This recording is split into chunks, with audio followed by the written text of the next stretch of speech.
Hey, it's Tuesday of Ohio State's Week 2 as the Youngstown State Penguins come to town.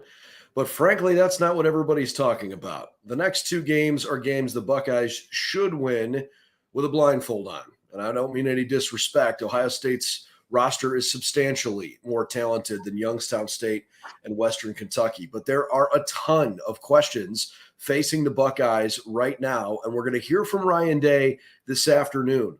Most notably, is Kyle McCord the guy going forward? Has the competition been resolved?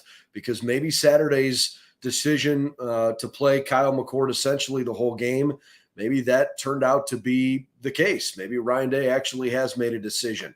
On top of that, the offensive line, how did they grade out? Chip Trainum, what does he need to do to have more carries? Will we see more two tight end packages? There are so many things we want to learn from Ryan Day this afternoon. So we'll start by posing those questions ourselves. We'll jump into it next on the Buckeye Breakdown podcast. We've got the whole crew together as we cover Ohio State with our instant analysis from Ohio State. There's something that doesn't feel right. Unbelievable effort from him today. Is E.J. Liddell going to crack the first team All Big Ten? I think he can be the guy. I'm not trying to start a quarterback controversy. He seems to have the durability. He certainly has the toughness. This is the question on a lot of people's minds here. Welcome to Buckeye Breakdown.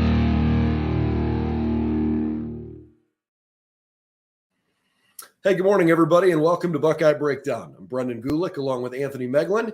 Glad to be with you live at 7 a.m. every weekday, 7 a.m. Eastern Time, and we certainly have plenty of coverage for you on the weekends around Ohio State football. All the latest news and information on the team available over at BuckeyesNow.com. We are affiliated with the Sports Illustrated Media Group, and of course, you can watch this live. We certainly would appreciate it if you subscribe to the channel. That helps support us. But if you're listening to this after the fact, nothing wrong with that either. You can find the show wherever you like to find your favorite podcasts.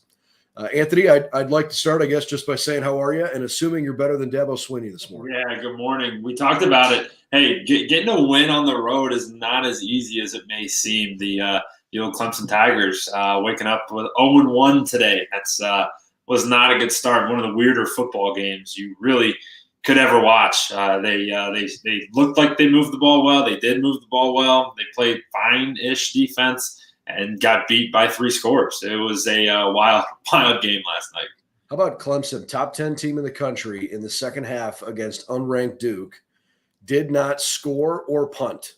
Their 6 possessions were missed field goal, fumble, turnover on downs, interception, turnover on downs. Yeah, just a surprise.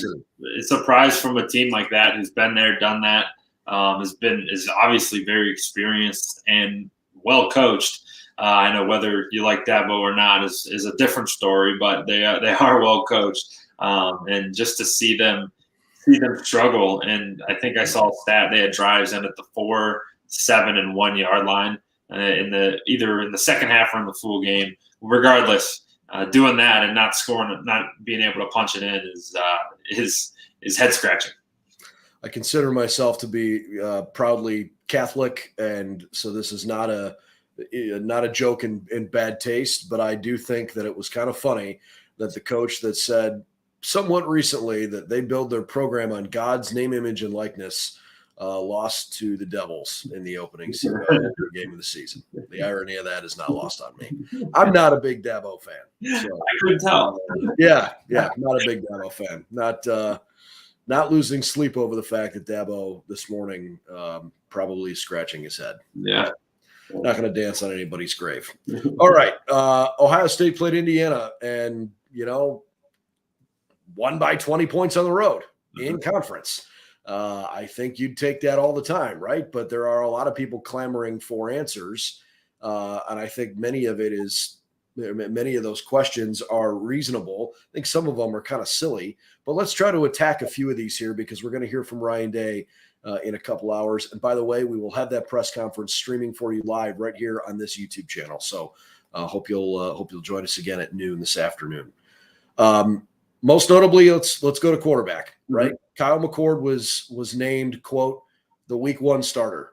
And when Ryan Day stood up at the podium a week ago today, he said, Kyle McCord is going to start the Indiana game for us. He didn't say he's going to be the starting quarterback this season. He immediately followed that up by saying Devin Brown is going to see meaningful reps. That didn't happen. Devin Brown barely saw any reps, meaningful or otherwise. I argued on this show earlier, or I guess it would have been within the last 48 hours, Sunday and Monday. I've argued that Kyle McCord seemingly is the guy going forward, but I think we need to ask Ryan Day, and I'm sure he's going to get asked many different ways if the answer is not apparent. What happened that the decision process changed in real time on Saturday? Has Kyle McCord become the starter? Like, how do we talk about this? If he's not the starter, what happened? And if he is a starter, okay, then we won't talk about it anymore. Like there's a competition.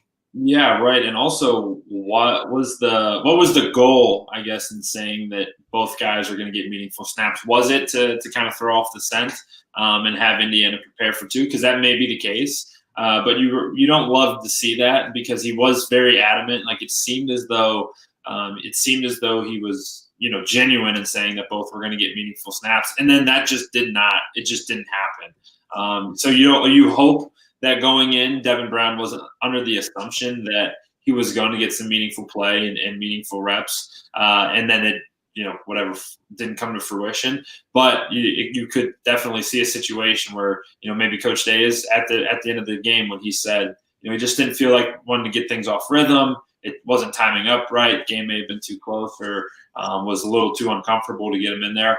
I don't know. It's a tough situation, and you'll see how he answers it today. My guess is it's going to be a lot of smoke and mirrors. Like I don't know that he's going to give too much of a clear answer as to why that is, but you'd love to figure it out and just know, like you said, how do we approach this going forward? Who's the guy that's going to be taking snaps on Saturdays in Columbus? And look, I mean, at the end of this, does it really matter if he tells us what he thinks? No, as long as they know, that's what's important. But this is their chance to try to control some of the conversation. Like they could squash this and say, this guy's the guy, or no, this is still an open competition and Devin still does, have a chance to play. I expect that Devin Brown's going to play a considerable amount these next, couple of games, because I interpreted Kyle McCord's near constant presence on the field. I interpreted that as Ryan Day said, hey, this guy gives us a better chance to win because we came out of camp and decided he's going to start game one. He must be ahead of Devin. And the game wasn't a runaway blowout. And so in an effort to, protect the ability to win the game in Ryan's mind, it's not a condemnation of Devin, but if you're the starting quarterback, and the starting quarterback, and we've seen that in Ryan Day's whole tenure. I mean, Justin Fields and CJ Stroud played, quote unquote, deeper into games that looked like they were out of hand, and it got way out of hand before the next guy would come in. So I guess I understand where he went with that. I'm not second guessing him. I just think this would be their opportunity to try to control the message a little bit and set the record straight if they want to. I think you're right. They can set the record straight and kind of control the narrative. However, regardless of how either of these guys play this week and the week following, there's going to be a lot of uneasiness going into Notre Dame in a couple weeks because we know the Ohio State fan. You can watch the tape too. Doesn't matter if these guys go out and throw for 500 yards. It's going to be it'll be tough to convince anybody, and honestly, potentially internally within the team. Like, hey, did you know that there's some guys today and tomorrow or yesterday after they watched the tape, feeling a little uneasy about what happened. We watched some tape yesterday, just a handful of clips, and there's a lot of stuff out there that can be fixed and should be fixed. That's not hugely concerning. However, still just felt uncomfortable all day. It just didn't feel like the Ohio State we're used to. That's not going to change on Sunday or Kentucky. The real question that circled is when those guys go to South Bend. You don't want to be rotating guys in and out. You don't want that when you're over in Indiana. So you're hoping that they have this kind of decided, and they choose one and go. That's just kind of it. Just pick a guy and go, or pick one after this week. You mentioned it maybe last week, like, hey, maybe after Youngstown State, and then you establish the starter, and now you start going from there. But they got to make a decision one way or another. So for folks that are still maybe new to the podcast and maybe aren't as familiar with Anthony's background, I'll preface this before I kind of set this up, this question up. So you can see the JCU shirt on. Anthony was a really good quarterback at John Carroll, a Division III school that is pretty well known, certainly in the region and somewhat well known nationally. Back in 2016, you played in a conference with a couple of what I would consider to be the worst teams in the country. But you also, within a 4-week stretch, beat the number 1 team in the country twice, in Mount Union and in Wisconsin Whitewater. So, it was a great year. You guys had a great team and high expectations going into that year. Sound familiar? You also played against a couple of teams that weren't very good early in the season. Sound familiar?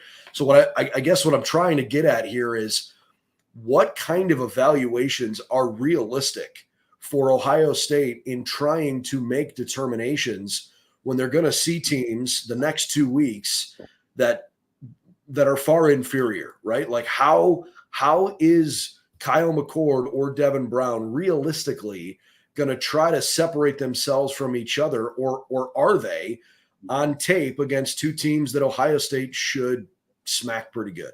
Yeah, for certainly. Like when I look back at my time, I was in 2 quarterback battles that are just like this. Me and another guy, I'd say very evenly matched. And some days he was better than I was, and some days I was better than he was. But you could flip a coin, and our team felt good whether I ran out there or he ran out there. And really, what it boils down to, and how you continue to evaluate, is that every day is a competition. Like when you establish the number 1 guy. It's never every practice is about the opponent. Every rep is about the opponent. Everything is about the opponent. When you're carrying on a competition into the season, it's a competition. You're splitting reps. You're trying to win the practice so that you play on Saturdays. And maybe that isn't the way that it should be. I remember going in because for whatever reason, we had a bye week. Week 2 was like the worst thing in the world. Week 2 bye weeks, do not recommend. But you go out of camp, you play a game, and then you're back into camp mode. So it was not only like these guys were competing with each other to try to establish a starter for 4 weeks. Imagine doing that and then carrying that on for 3 more weeks right after that. So you're in a competition for 8 long weeks, as opposed or 7 long weeks, and it bears a toll on you. It's hard. It's stressful as heck because, both guys want to be out there playing football. Both guys want to be contributing to their team. And you want to do that. So every day is the highest level of stress you can possibly have. So that does wear on a guy. And if this is a competition that carries on, they will continue to compete in practice. The guys will split first team reps. And then it gets to the point where your teammates they don't know who's coming into the huddle next. They don't know. And they frankly get to the point where it's like, it doesn't matter. Like whoever it is, I'm going to run my route and catch the football. And that's not great to have in a locker room and in offensive huddle, especially. It takes away from your preparation, and it takes away from the trust of some of your guys that you're in a huddle with, trying to go score points on every drive. I guess I just sit there and say, look, Ryan Day's track record is literally as good as anybody that's ever done this, and certainly anybody around the country right now. I know there's a lot of opinions out there. I think just about everybody would agree that Ryan Day has developed quarterbacks better than anybody else. He's certainly in the conversation if you don't agree with that statement as a superlative. And you saw the graphic on Saturday that there's only one coach in the history of the game that has a higher winning percentage who's coached at least 50 games than Ryan Day has. So he knows what he's doing. And I'm not going to say he's infallible, that he doesn't make mistakes. There were things on Saturday that he decided on that I didn't love, and probably some things he wanted back. It's hard to do it in the heat of the moment when there's bullets flying and you're trying to figure out what you need to do to win the game. So until wins start becoming losses, I'm not going to second guess him. But there's more than just a quarterback competition to figure out.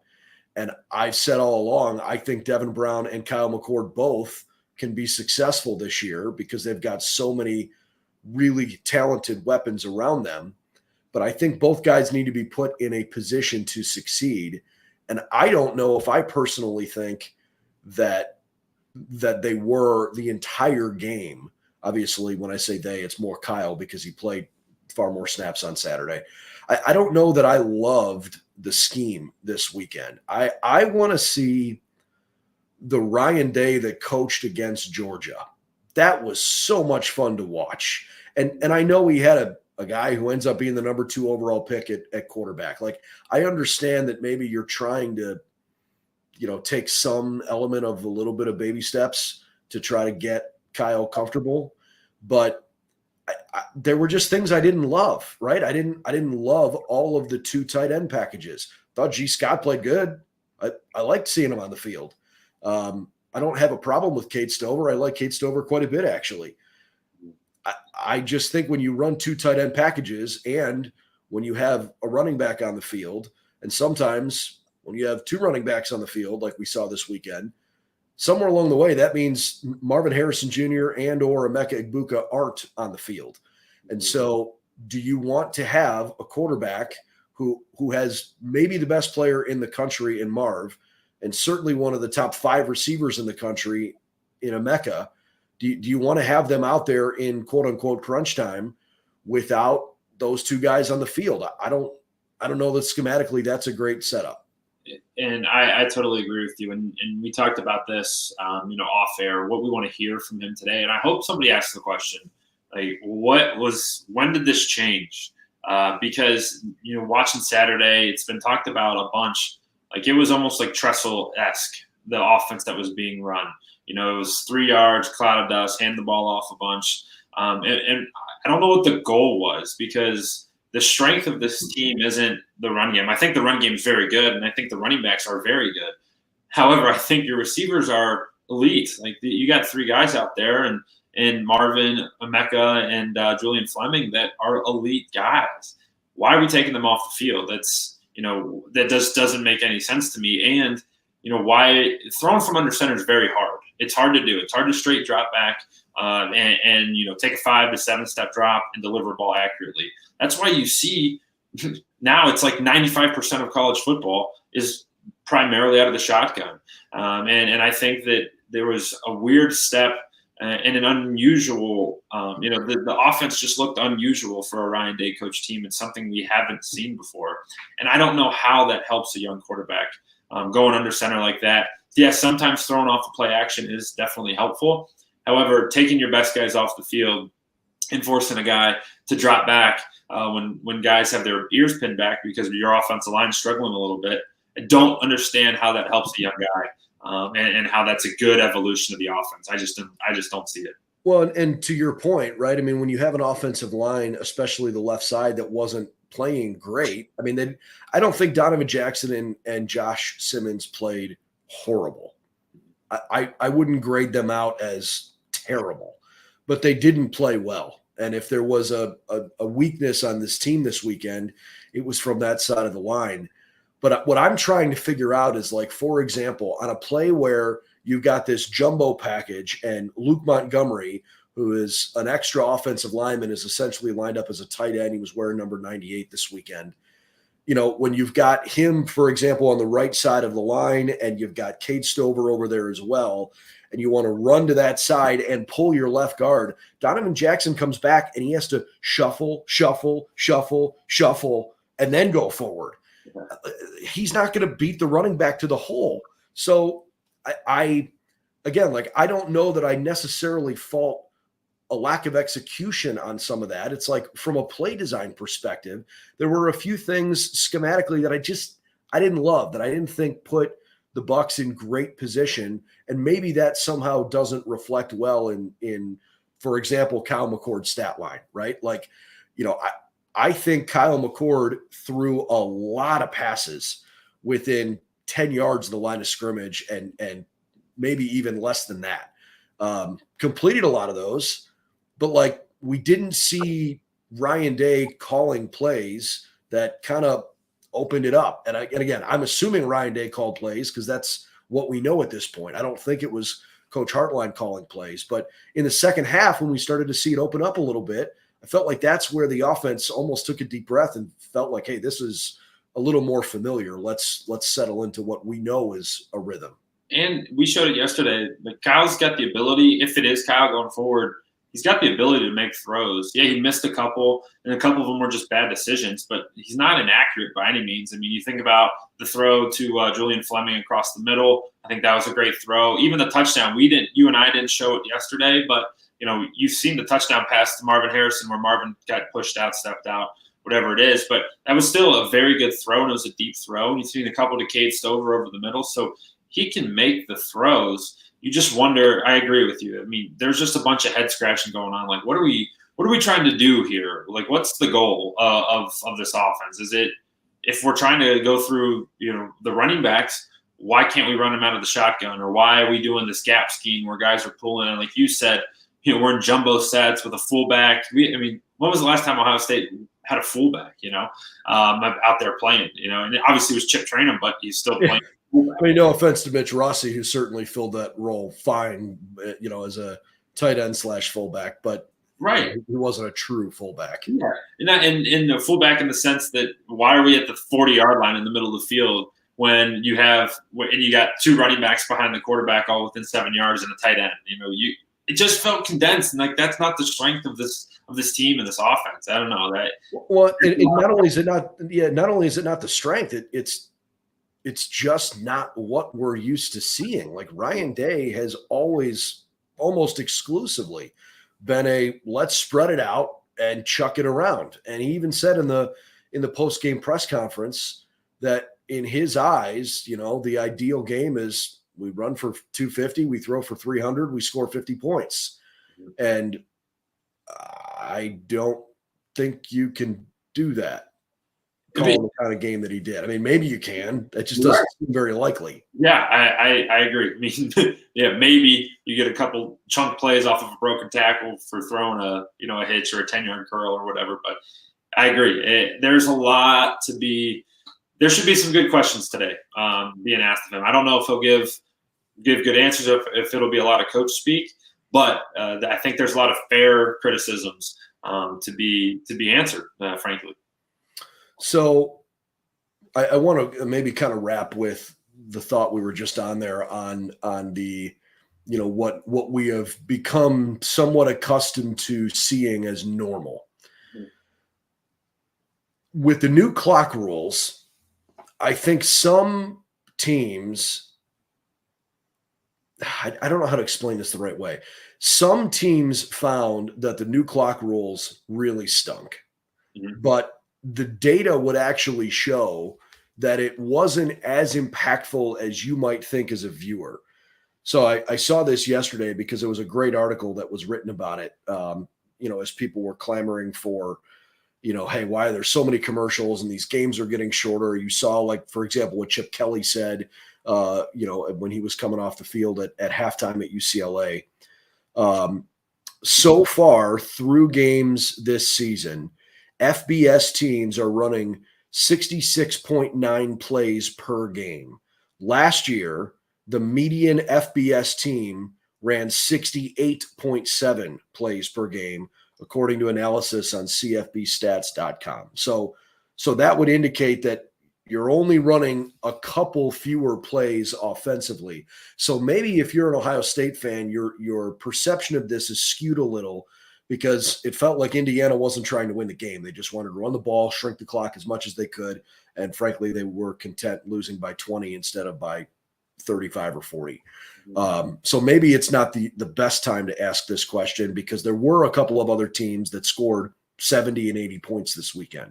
But is it realistic, if teams are going to try to play Ohio State the way Indiana did, is it realistic for Ryan Day to have the expectation that they're going to have 500 yards of offense every game and it's going to be split somewhat evenly and that they can score 50 points all the time? Is there even enough time to do that?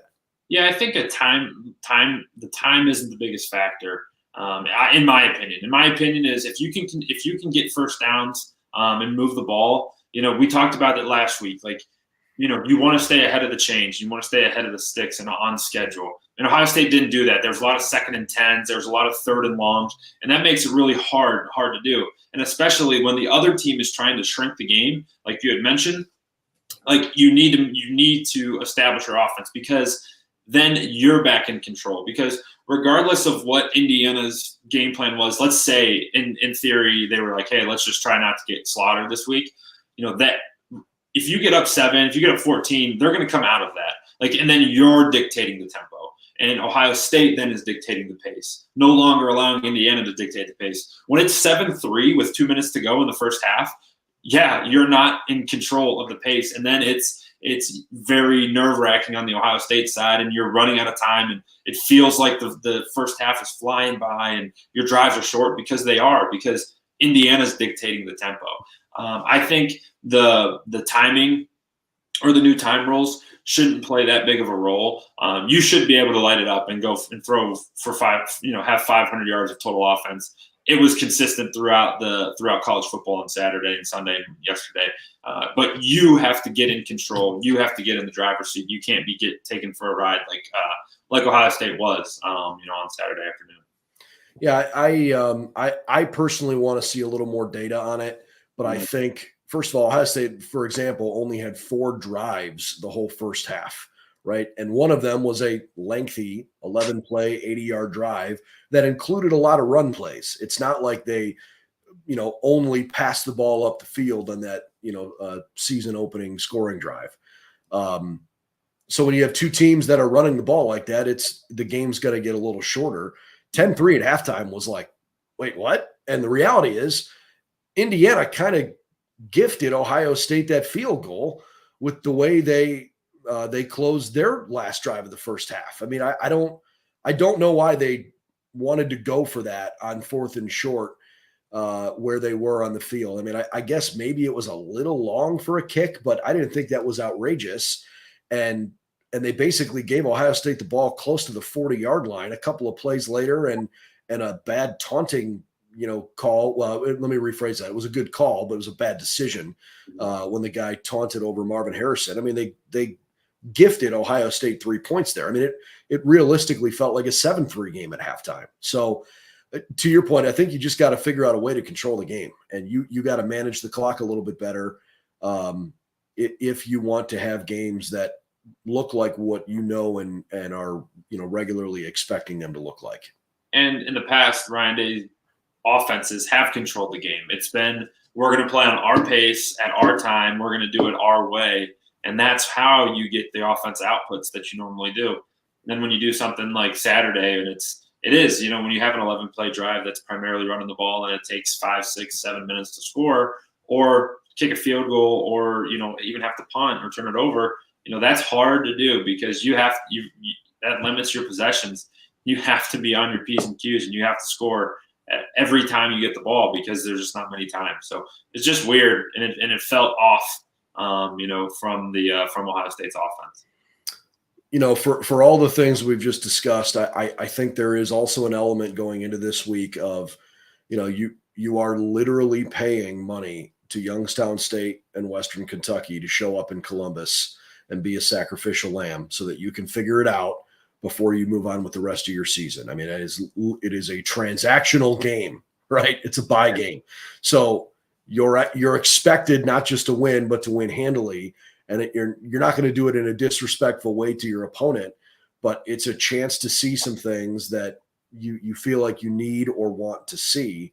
Mm-hmm. So for as much sense as it might make to follow the logic that we've, seen here in week 1, I don't know that it's going to just totally fall true to form as we move forward this week. Maybe Devin Brown plays a lot more on Saturday, even though, the Buckeyes might have a slightly tighter game. I don't know. I don't know how it's going to shake out, but there are a lot of questions facing Ryan Day, and I hope he is willing to shine a little bit of a light on them. He certainly doesn't have to say anything. And sometimes when you say things, you open yourself to further debate, further criticism. And that's why you see some coaches just never say anything. I hope Ryan Day is willing to, give fair answers to fair questions. If he gets backed into a corner I wouldn't blame him if he just says, some coach speak kind of answer, but I hope he's willing to shed the light a little bit on thought process. Yeah, we'll see. We'll see. A lot of the coaches keep everything tight to the vest. We'll see what he has to say this afternoon. I hope I follow in your I align with you. I hope he gives us some good answers this afternoon, but we'll see. 12 noon, Woody Hayes Athletic Center. That's the place to be. Ryan Day will be at the podium. We don't know who else is coming at this point, but most of the time on a Tuesday when Ryan is done, we get a coordinator and we get historically we've gotten a player, and a lot of times that's been quarterback. I don't know if Kyle will be made available to us or not. We did not have a chance to hear from Jim Knowles or Brian Hartline post-game on Saturday, so perhaps we'll hear from one of them today. I think it'd be great if we heard from Coach Hartline, because a lot of the questions right now are around the offensive side of the ball, where Jim Knowles might get maybe a little bit more praiseworthy stuff. But in terms of trying to find out some answers, I think it'd be great if Coach Hartline was available. We'll see what happens. In the meantime, we know that's today at noon. And then tomorrow night after practice down at the Woody, we'll hear from some of the players as well as they share their thoughts on a week 1 win and a chance to come play in front of a home crowd for the first time this season. Again, all the latest news and information around the Ohio State football team is available for you over on BuckeyesNow.com. We're on the Fan Nation Network, part of the Sports Illustrated Media Group, and certainly would appreciate it if you'd subscribe to our YouTube channel here so we can continue to bring you the Buckeye Breakdown podcast each and every morning. For Anthony Moeglin, I'm Brendan Gulick. We'll see you in just a few hours down at the Woody. Hopefully Ryan Day is feeling talkative today.